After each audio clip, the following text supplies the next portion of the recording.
start in the third stanza. If you become a slave of your habits, walking every day on the same path, if you don't change your routine, if you don't wear different colors, or you don't speak to those you don't know, you start dying slowly. कवि हमें यहाँ पर यह बताना चाहता है कि if you become slave of your habits, पहले हम इसका अर्थ देखेंगे। स्लेव का मतलब क्या होता है? स्लेव ये शब्द हमें कई बार हमारे कोर्स में आ चुका है।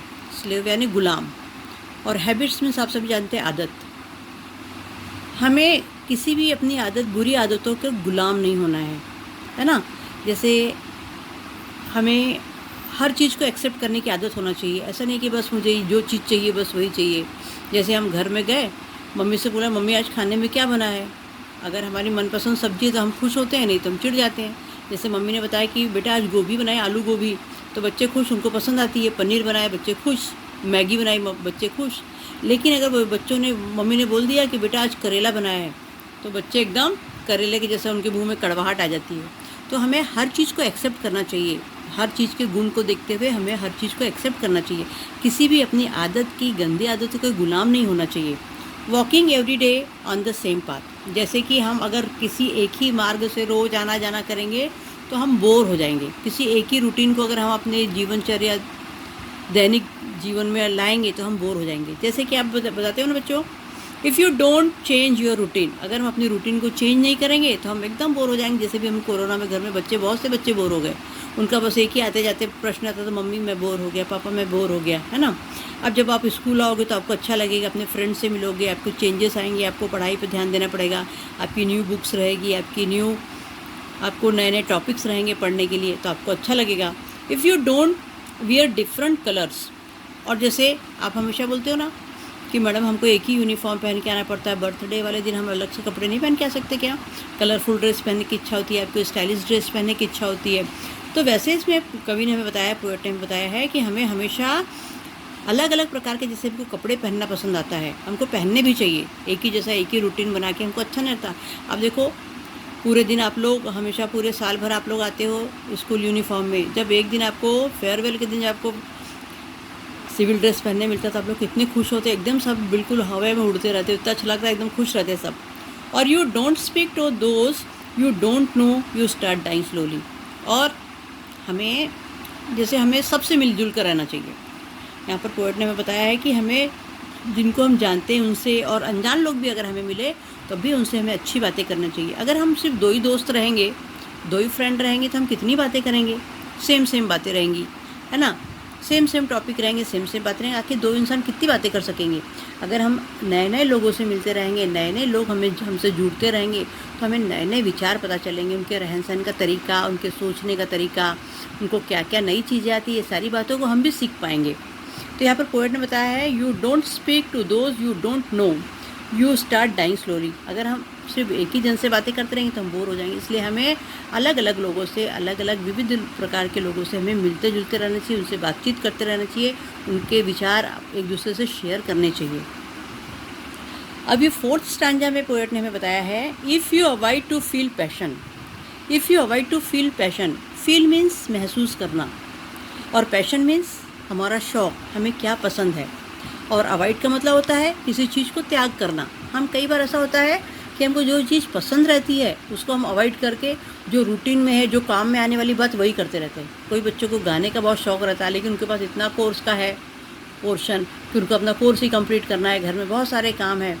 लेकिन अगर आपको गाने का शौक़ है तो आप अगर थोड़ा टाइम निकाल के गुनगुनाते हुए अगर अपने आप को काम को करेंगे, आप किसी काम को, तो आपका काम भी अच्छा होगा और आपका शौक़ भी पूरा होगा। अगर हम अपने किसी काम को करना चाहते हैं तो उसके लिए समय निकालना ही चाहिए, अपने पैशन को, उसको कम नहीं करना चाहिए। एंड देयर टर्बुलेंस इमोशंस, और देखिए बच्चों यहाँ पे जो मीनिंग दिया हुआ है, टर्बुलेंस का मतलब दिया है अनस्टेडी, यानी अस्थिर, कोई चीज़ स्थिर ना होना, अस्थिर होना। कई बार हमारे इमोशन कैसे होते हैं? अस्थिर होते हैं, हमें समझ में आता है ये करना चाहिए कि वो करना चाहिए, हम डगमगा जाते हैं, है ना। Those which make your eyes glisten, eyes glisten, glisten का मतलब होता है चमक, स्पार्कल या शाइन, ठीक है। कई बात अगर हमारी मनपसंद हो तो हमारी आंखों में एक अलग प्रकार की चमक होती है, हमें वो काम करने की इच्छा ज़्यादा अच्छे से होती है। And your heart beat fast, और हमारा दिल तेज़ी से धड़कने लगता है यानी खुशी के मारे। जब हमको मालूम पड़े कि हमारा अच्छा रिजल्ट आने वाला है, अभी हमारा नाम अनाउंस होने वाला है, तब हम एकदम से हमारी हार्ट बीट्स बढ़ जाती है ना। यू स्टार्ट डाइंग स्लोली, अगर हम ये सब चीज़ों को नहीं महसूस करेंगे तो हम क्या हो जाएंगे, धीरे धीरे मृत्यु की ओर बढ़ते जाएंगे। यू स्टार्ट डाइंग स्लोली, यानी अगर हमारा जीवन निराशावादी है, हमें नेगेटिविटी भरी हुई है, तो हम जीते जी क्या हो रहे हैं, मरने की ओर जा रहे हैं। अगर हमें कोई नई चीज़ सीखने की इच्छा नहीं। In 5th stanza, if you don't change your life when you are not satisfied with your job. बच्चों, चेंज का मतलब क्या होता है, बदलना, परिवर्तन, और लाइफ का मतलब होता है जीवन। सेटिस्फाइड का मतलब होता है संतुष्ट होना, और जॉब का मतलब होता है हम जो भी कुछ कार्य कर रहे हैं वो। If you don't change your life when you are not satisfied with your job और विथ योर लव। बच्चों, अगर हम कोई ऐसा काम करें जिससे करने से हमें बिल्कुल भी संतोष नहीं मिल रहा, हमको बस वो करना है इसलिए कर रहे हैं, मजबूरी में कर रहे हैं, तो हम देखना वो काम तो कर लेंगे ऐसे जैसे कैसे भी कर लेंगे, लेकिन हमें उसमें कभी भी संतुष्टि नहीं मिलेगी, हमें सेटिस्फेक्शन नहीं मिलेगा। तो पोएट ने हमें यहाँ पर यही बताया कि हम जब भी किसी चीज़ को प्यार से करते हैं, अच्छे से करते हैं, अपनी पसंद से करते हैं, तो हम उस काम को बहुत अच्छी तरीके से कर सकते हैं।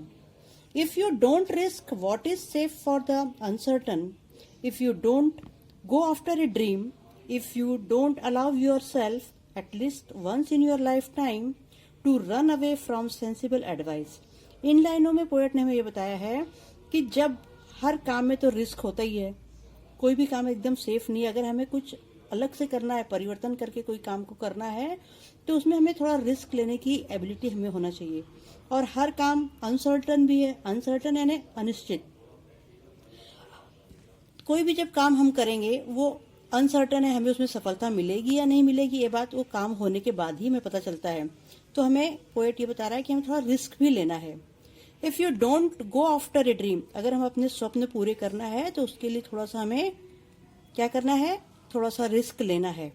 बच्चों, अपन ने 3 इडियट पिक्चर देखी थी। 3 इडियट पिक्चर में देखो, ये स्टैंजा उससे बहुत मिलता जुलता है। उसमें एक व्यक्ति को, जो उसमें कैरेक्टर है, उसको वाइल्ड लाइफ फोटोग्राफी करने का शौक था, और उसके पेरेंट्स उसको जबरदस्ती इंजीनियरिंग करवा रहे थे।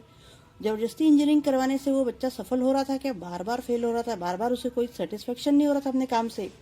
तो हमें जो भी काम हम अपने मन पसंद करेंगे उसको हम बहुत अच्छी तरीके से कर सकते हैं। वो पिक्चर इस बात का बहुत अच्छा उदाहरण है।